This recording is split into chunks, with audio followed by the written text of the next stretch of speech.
сұрақ келіпті, қалай өз миссиясын адам таба алады, немесе табу керек пе дегенге. Қысқаша жауап берсем, былай, алдымен миссия мен мақсат деген екеуінің айырмашылығын бірінші түсіне алу керек. Мақсат деген ол біз дүниеден алғымыз келетін нәрсе, миссия ол біз дүниеге бергіміз келетін нәрсе. Бұл бір. Екінші мәселе, адам мақсатына жете алмайынша миссиясын бере алмайды. Яғни адам бірінші дүниеден бір нәрсе алу керек, оны қорыту керек, өзінің тәжірибесін өткізу керек, оның жемісін өзі де өзгелерге де бөлісе алатын сондай бір жағдайға келу керек. Бұл екі. Сондықтан алдымен миссияны ойлаудың алдында менің қандай бұл өмірден алғым келетін нәрселер бар деген сұраққа бірінші жауап бере аламыз. Енді оны жауап беру үшін адам білу керек бір өте маңызды құрал бар. Адамның іші толмайды, егер өз-өзіне ұнамаса. Адам өзіне ұнау өте маңызды. Тіпті адамға мысалы барлық дүниенің байлығын берсеңіз де, білімді берсеңіз де, сұлулықты берсеңіз де, бірақ адам өз көзінде өз-өзіне ұнамаса, оның барлығына еш қызықпен қарамайды. Осыны біліп алу керек. Сол үшін адам өз-өзіне ұнайтындай халге келу керек. Өз-өзіне ұнайтындай халге келу керек. Ол үшін не істеу керек? 5 сұраққа жауап беру керек. Біріншісі, өзіне бір не қою керек. 3 жылдық бір мәре қою керек. 3 жылдың ішінде мен өз-өзіме ұнайтындай бір тұлға болуға тырысамын деп. 3 жылдан көп жасап кетсеңіздер, ол кезде бір андай қол жете алмайтындай нәрсе болып кетуі мүмкін. Сондықтан бір 3 жыл деп алыңыздар. 3 жылдың ішінде 5 сұраққа жауап беріңіздер. Біріншісі, 3 жылдың ішінде денеңіз қандай болғанын қалайсыз? Мысалы, сұлу, келбетті, спортпен айналысқан деген секілді. Екіншісі, ақылыңыздың қандай болғанын қалайсыз? Ақыл демекші ол не? Қай салада маман болғыңыз келеді, қай салада специалист болғыңыз келеді. Үшіншісі, рухыңыз қандай болғанын қалайсыз? Ол не деген сөз? Әдебіңіз, иманыңыз және құндылықтарыңыз қандай болғанын қалайсыз? Бұл үшінші сұрақ. Төртінші сұрақ, сіздің араласатын ортаңыз, яғни қандай адамдармен бірге жүргіңіз келеді? Олар бай болсын ба, сұлу болсын ба, жетістікке жеткен болсын ба, жас болсын ба, қандай адам болсын? Соған бір жауап беріңіз. Бесінші сұрақ, сіздің қалтаңызда бизнесте емес, кәсіпте емес, анда-мында емес, қалтаңызда бос жататындай қанша ақша болғанын қалайсыз? Деген осы 5 сұраққа жауап берсеңіз өте маңызды. Келесі нәрсе жасалатын осы 5 сұраққа енді қалай жетемін? Мысалы, осындай дене болу үшін мен не істеуім керекпін? Осындай салада маман болу үшін не істеуім керекпін? Осындай рухани халге жету үшін қандай адамдар мысал алып еліктеуім керекпін? Төртіншісі, осындай адамдармен араласу үшін қандай жерлерде жүруім керекпін? Бесіншісі, осындай көлемде ақшам болу үшін қандай кәсіппен, қандай нәрсемен айналысу керекпін деген. Один из вопросов, который задали, это страх больших денег и вообще как это появляется и как с этим работать. Что такое страх вообще больших денег? На самом деле это все из-за нафса. Нафс — это наша такая эгоистическая сторона. Надо знать следующее. У нафса есть 3 качества, которые постоянно в нем находятся, и они всегда будут вечно в нем пребывать. Первое качество — это зацепка за имидж, за имя. То есть нафс всегда хочет быть известным, значимым, чтобы все его узнавали, очень популярным быть и, скажем так, быть авторитетным, скажем так. Вот это первое качество. Второе качество — это качество присвоения. Нафс любит все присваивать, там, знания присваивать, семью, отношения, деньги, в общем, все, что ему нравится. И третье качество — это быть в конкуренции с кем-то, постоянно себя с кем-то сравнивать и кого-то всегда побеждать. То есть быть лучше, выше, красивее, богаче. Страх больших денег, как он вообще появляется?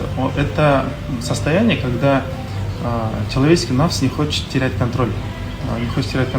Ну, приведу пример. Например, часто бывает, когда женщины говорят: вот я хочу, чтобы муж мне хорошо зарабатывал, я делаю все от меня зависящее, но он не хочет двигаться. Но здесь надо учесть такую вещь, смотря как вы его поддерживаете. Да, бывает такой, человек сознательно поддерживает, но подсознательно, наоборот, подрезает.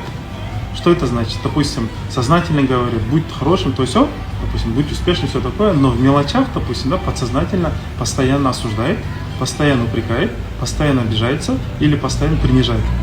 И человеческая психика, она работает таким образом, то, что психика больше запоминает не то, что прямо сказали, а то, что в деталях принизили, унизили или упрекнули. Вот это очень важно знать. Поэтому вы можете часами говорить хорошие слова своему мужу, но если вы... Поэтому женщина, когда говорит: я его поддерживаю, все такое, да, допустим, да, она может часами ему это говорить, но когда он приходит, допустим, с каким-то достижением, маленьким, допустим, достижением для начала, она бывает, может просто сказать: я от тебя не ожидала, или я от тебя ожидала что-то больше. И вот это вот слово, оно полностью может всю вашу мотивацию, которую вы хотели передать мужу, полностью под корень просто как бы сжечь и полностью уничтожить. Поэтому наше подсознание такое, оно атакует другого человека в деталях. И хотя сознательно мы говорим, да, я его люблю, там, не знаю, там, поддерживаю, все такое, но в деталях мы постоянно это делаем. Поэтому очень важно следить за теми деталями, которыми мы передаем некий такой смысл. Часто бывает такое, что человек, который поддержит кого-то, он испытывает страх потерять человека, которого он мотивирует. Допустим, вот супруга поддержит мужа, чтобы он стал, допустим, успешным, богатым, да?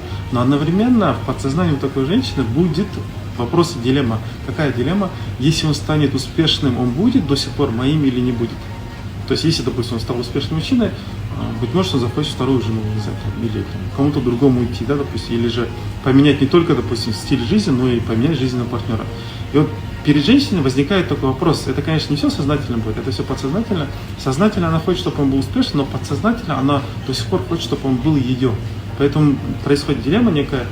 Надо будет выбирать между двумя вещами. Или он мой, но не очень успешный, или он успешный, очень успешный, но мне придется его с кем-то делить. Или, допустим, приведу другой пример. Вот, те, кто занимается бизнесом, они очень хорошо это знают. Бывает такое, что вот хозяин бизнеса дорос до какого-то размера бизнеса, да, и он хочет масштабироваться. Но почему у него не получается? Здесь то же самое. Срабатывает вот этот нафс, он хочет все контролировать. Иными словами, перед хозяином бизнеса тоже возникает некая дилемма. Или я буду, допустим, владеть своим бизнесом стопроцентно, да, но он не будет расти больше моего потенциала, потому что я сам человек, я больше не потяну.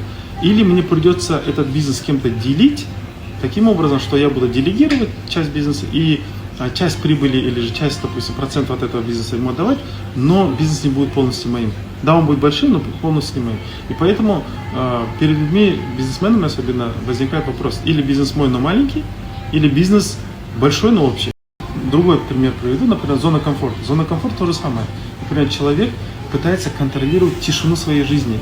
То есть люди любят, когда в их жизни все тихо, спокойно, размеренно, никто не теребит, никто их, скажем так, не заставляет волноваться. Поэтому таким людям, допустим, это в основном касается интровертов, они пытаются быть успешным в чем-то, но перед ними тоже возникает дилемма. Или я буду в своем маленьком мире жить, и у меня все будет тихо и контролируемо, или же мне придется стать экстравертом, с людьми общаться, быть более успешным, узнаваемым и большой нетворкинг, но в моей жизни не будет присутствовать вот эта тишина, которую я очень сильно люблю. Поэтому страх больших денег – это на самом деле страх потери контроля, чего-то очень важного, что я ценю. Это может быть мой любимый человек, это может быть мой любимый бизнес, это может быть моя любимая тишина. Касательно намерений, нет, пришел такой вопрос, как правильно ставить правильное намерение. Я здесь хотел бы не про само намерение сказать, я хотел бы здесь акцентировать ваше внимание на той причине, по которой обычно люди боятся поставить неправильное, скажем так, неправильное намерение. Дело в том, что это вызывается тем, что человек боится ошибиться. Когда человек боится ошибиться, он изначально хочет застраховаться таким образом, чтобы поставить свое намерение 100% чистым, и думает, что, это несознательно, подсознательно он верит, что если у меня будет правильное намерение, то Всевышний сделает так, чтобы я, допустим, ошибся. Но в жизни так не происходит. Человеку надо ошибаться. То есть человек, даже если у него будет правильное все намерение, он не застрахован от ошибок. Без наличия ошибок в нашей жизни невозможно сам процесс обучения, эволюции, скажем так, нашего улучшения. Человек, он всегда улучшает себя только если ошибается. Если у него все нормально, он не собирается себя улучшить. Поэтому у меня некий такой призыв будет вам. Не пытайтесь поставить правильное намерение из-за страха, что вы ошибетесь. Так, скажем так, это вам не поможет. Это одно. Второе, это заставит вас слишком много стрессовать до самого действия, которое вы хотите сделать. Допустим, вы хотите бизнес открыть, да, и начинаете нервничать и думать, может быть, у меня будет неправильное намерение. Вот эта тряска вашей психики, она как раз-таки не даст вам начать сам бизнес. И это неправильно будет. Поэтому изначально, если хотите, чтобы у вас было все нормально с намерением, позвольте себе ошибаться, и это нормально. Теперь, если вы заметите, намерение на самом деле, какое человек поставил намерение, оно никогда не бывает известным изначально. Почему? Потому что само намерение, оно включает в себя наличие не только процесса, но и результата. И мы действительно узнаем свое намерение, какое было, когда сталкиваемся с результатом своих действий. Например, какой-то результат нас разочаровал, допустим, да, и вот здесь вот надо себя послушать. Если я обижаюсь на Всевышнего за то, что у меня такой плохой результат, значит, у меня намерение было изначально неправильно. И мы это узнаем только после того, как получим результат.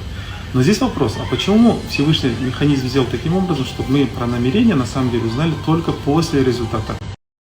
Почему? Потому что человеку важны две вещи. Первое, ему важно получить опыт, даже если он ошибется. И второе, для него важно быть прощенным. И вот когда человек изначально не знает свои намерения и действует, и после получения результата узнает то, что у него было неправильное намерение, по крайней мере, у него остается в руках опыт. Это очень ценная вещь. Вторая вещь, поскольку он изначально не знал, правильно у него намерение или нет, он как бы прощен. То есть прощен в каком смысле? В религии вы знаете, то, что если человек что-то не знает, делает, с этого спрос не бывает, да? Вот поэтому Всевышний механизм построил таким образом, чтобы мы намерение потом узнавали. И это нам открывает очень много возможностей. Первое, обучиться, поэкспериментировать. И второе, быть прощенным по его милости. Егер адам ауыр күнә жасаған болса, қалай кешірім сұраған дұрыс болады. Енді әрине барлық жерде жазылады, тәубе жасау керек деп. Бірақ тәубеге келгенде екі нәрсені мұқият қарау керек. Бірінші мәселе, тәубенің күші сіздің сеніміңізге байланысты. Яғни Аллах Тағала мені кешіре ме, кешірмей ме мәселесіне бұл тікелей байланысты. Енді Аллах Тағала сізді кешіре ме, кешірмей ме мәселесіне нәрсе байланысты. Ол сіздің Аллахтың мейірімінің көлемін қалай сенесіз, соған байланысты. Яғни сіздің түп санаңызда егер менің күнәларым Алла Тағаланың мейірімінен көбірек деп ойлайтын болсаңыз, онда сіз ол мені кешіреді дегенге сенбейтін боласыз. Егер керісінше сіз жоқ, Алла Тағаланың мейірімі соншалықты кең, менің күнәларымды ертуге немесе тазалап тастауға, жоқ қылып жіберуге әбден күші жетеді деп сенсеңіз, онда сіздің тәубеңіз мықты болатын шығар. Қате жасайды адам, күнә жасайды, енді онсыз не жоқ, бірақ біз пайғамбар емеспіз, алейхиссаламдар емеспіз. Бірақ күнәдан бұрын Алла Тағала мейірімі туралы көбірек ойлаңыз. Соған фокус жасаңыз да, соған не беріңіз, көбірек маңыздылық беріңіз. Бұл бір. Екіншісі, өзіңізді соттаудан бас тартуға тырысыңыз. Өйткені адамды соттай алмайды. Бізде ондай мейірім жоқ. Бізді соттай алады тек қана Алла Тағаланың өзі ғана. Енді өзі айтады ғой, мен дін күннің иесімін деп, мысалы, Фатиха сүресінде. Сондықтан адамға маңызды өзінің соттын Аллахқа қалдырған. Бұл екі. Үшіншісі, адам білу керек, қателесу адамға өте маңызды. Енді мен айтып тұрған жоқпын, мен бұл жерде ақтағым келіп тұрған жоқ. Үлкен күнә жасау, ол маңызды айтып тұрған жоқ. Тарихта көп болған, үлкен күнә жасап барып түзелген адамдарды болған. Бұл жоқ нәрсе емес, бұл ислам тарихында өте көп жиі кездесетін нәрсе. Сондықтан мынандай нәрсені біліңіздер, күнә жасадыңыздар ма, оның артынан жақсы амал жасаңыздар. Бұл бір. Екіншісі, Алладан дұрыс жолды сұраңыздар. Бұл екі. Үшіншісі, бұл күнәнің артында тұрған хикметті бір сұрақ көріңіздер. Яғни бұл күнә басыма неге өтті деген секілді. Бұл үш. Төртіншісі, өзіңізді соттамаңыз, оны Аллахқа тапсырыңыз. Бесіншісі, Алла Тағала мейірі мен күнәмнан да көбірек деп сеніңіз. Алтыншысы, біліңіз, сіз қазір өзіңізді бүгінгі күнмен өткен шақты қосып соттап тұрсыз, бірақ Алла Тағала сізді келешекте де жасайтын күнәларыңызды, қателеріңізді біледі. Бірақ соның өзінде де сізге жаныңызды алған жоқ, өлтірген жоқ қой. Демек, Аллах Тағала сізді жаратар алдында күнәларыңыздың, қателеріңіз болатын білген. Бірақ соған қарамастан сізді жаратқан. Неге жаратқан? Алла Тағала алдын ала білген сіздің қандай күнә қате жасайтыныңызды, мысалы. Бірақ неге жаратқан? Себебі Аллах Тағала сіздің бар болғаныңызды қалаған. Яғни ол оның шешімі. Былайша айтқан уақытта сіз, яғни адам, Алла Тағаланың шешімі. Яғни Ясин сүресінде айтады ғой, күн фәйкун, бол дейді, және бола салады. Сондықтан Аллах Тағаланың әмірі бол деді, жаратты. Күнә болатын, күнә жасайтын, қате жасайтын білді, соның өзінен жаратты. Бұл не деген сөз? Демек, Аллах Тағала құлын жаратпастан бұрын сүйген. Сүймесе жаратпас еді. Бұны біліңіз. Яғни мәселе мынада, адам күнә жасағаннан кейін ойлайды, Аллах Тағала мені сүймейді деп. Жоқ, Аллах Тағала алдымен білген не жасайтыныңызды, бірақ соның өзіне де сүйіп барып жаратқан. Яғни біз жоқ кезде де бізді сүйген, сондықтан бізді жаратқан. Осыны адам мұқият түрде өзіне қайталап, қайттан біраз ойлану керек. Бұл идея, көп ойланатын идея. Біз жоқ кезде бізді сүйген Аллах Тағала. Ризық кейде көп, кейде аз деген секілді. Бұл жерде енді үлкен тақырып, бірақ қысқаша екі нәрсе айтайын. Біріншісі, көп адам ризықты ақша деп қана біледі. Жоқ, олай емес. ризықтың ішіне денсаулық та кіреді, қарым қатынас та кіреді. Яғни бізге пайдалы болған, бізге өмірімізді жеңілдететін барлық нәрсе ризық болып саналады. Бірақ адамдар енді көбіне ризық деген уақытта ақылға келетін көбісі ақша. Бұл негізі қате түсінік. Ризықтың ішіне барлық нәрсе кіреді. Біз қолданатын, бізге пайдасы беретін барлық нәрсе кіреді. Бұны біліп алу керек. Бұл бір. Мәселе ақша сізге келгенде, көбейгенде немесе азайғанда, сіз қалай өзгересіз соған байланысты. Яғни бірнеше сұраққа жауап беріңіз. Біріншісі, сіздің мысалы кәсіпке салған ақшаңыз таза жерден келді ме? Бұл бір. Екіншісі, кәсіптегі жұмыс істеп жатқан адамдарға сіз әділетті түрде төлем ақысын жасадыңыз ба? Бұл екі. Үшіншісі, сіз сату жасаған уақытта мысалы бір товар бір нәрсе сатасыздар мысалы кәсібіңізде. Сол сату тәсілдері халал ма, харам ба, яғни өтірік қосылып сатыла ма? Бұл үш. Төртіншісі, сіздің жасап жатқан кәсібіңіз ортаға, табиғат әлеміне мысалы осы мемлекетке мысалы жаман зиян әсері бар ма? Және бесінші сұрақ, осы кәсіптен алған ақшаңызды халал немесе харам жолға, адал жолға немесе арам жолға жұмсайсыз ба? Осы сұрақтарға мұқият түрде жауап беріп алу керек. Сондықтан егер осы 5 сұрақтың біреуінде немесе екеуінде немесе бірнешеуінде харам деген немесе дұрыс қолданбаймын немесе бұл ақша яғни кәсібінен алдым, жаман нәрсе қолданып қойдым десеңіздер, онда бәлкім сол жаман нәрсе, сол харам нәрсе, яғни осы ақшаның сізге өміріңізге келгенінен сіздің өміріңізде бір күнә көбейетін болса, бір әділетсіздік көбейетін болса, бір зиян көбейетін болса, бәлкім сол нәрсенің себебінен ақша азаю болуы мүмкін. Осыны біліп алыңыздар, және де осы 5 мәселені дұрыстасаңыздар, иншаллах ақша мәселесі тұрақты түрде келеді деген үміттемін. Вопрос, как улучшить отношения с родителями. Тема вообще большая, она требует многочасовой лекции. Но если коротко сказать, всего одна фраза. Позвольте вашим родителям вас любить так, как они могут. Что это значит? На самом деле родители нас любят, но они это делают так, как они научены. Например, есть родители, большинство родителей бывает такое, что они любят своего ребенка, но показывают это через тотальный контроль. То есть они пытаются защитить ребенка от всех бед в этой жизни, поэтому пытаются ребенка постоянно контролировать и многое этому ребенку запрещать. Хотя на самом деле, да, это кажется как бы некий такой тотальный контроль, тирания, может быть, с виду, да, допустим, но на самом деле там лежит любовь. И вот это вот очень важно понять. Это первое. Второе, что надо понять касательно родителей, не все же родители знают, что такое педагогика. Не все же родители, допустим, проходили какие-либо курсы или обучались, допустим, да, как правильно, допустим, доносить свою речь или свои мысли, да. Поэтому любой родитель, да, они любят нас, но они будут доносить до нас свою любовь так, как они научены, как они могут, как они видели от своих родителей, или же того времени, где они выросли, или же того региона, где они выросли.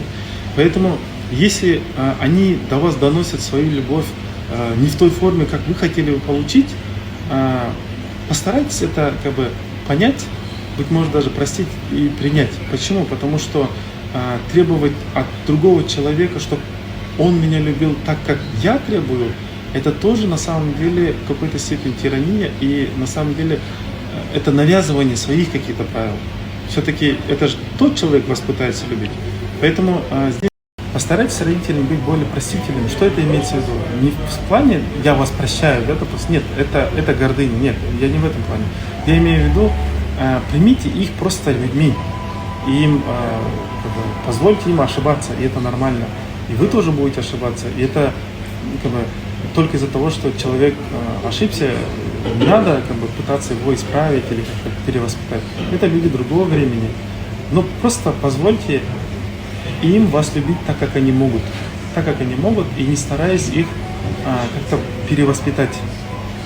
Потому что придет время, ваш ребенок то же самое может вам сказать. И вы, конечно, попытаетесь своего ребенка любить, но ваш способ может вообще не подойти вашему ребенку. Поэтому постарайтесь просто принять любовь ваших родителей и не стараться ее как-то поменять под себя, чтобы вам было удобно. Дайте, пожалуйста, четкую границу между высокомерием, гордыней и честью и достоинством. Чтобы ответить на этот вопрос, надо задать другой вопрос. Что я хочу защитить? То есть чьи права я хочу защитить? Если человек пытается права частного лица защитить, скорее всего, это превратится в гордыню. Если человек пытается защитить права общего интереса, то это, скорее всего, будет честью. То есть, например, если я говорю, я табигат вот так хочу, да, скорее всего, это будет гордыня. Но если я, допустим, выступаю за весь народ и говорю, вот наш весь народ так хочет, да, допустим, то, скорее всего, это будет не гордыня, а честь самого народа. Поэтому здесь вопрос между частным и общим, между индивидуальным и социальным, между временным и вечным. Поэтому задайте себе вопрос, от имени чего я хочу защищать что-либо? Это ценности лично мои или ценности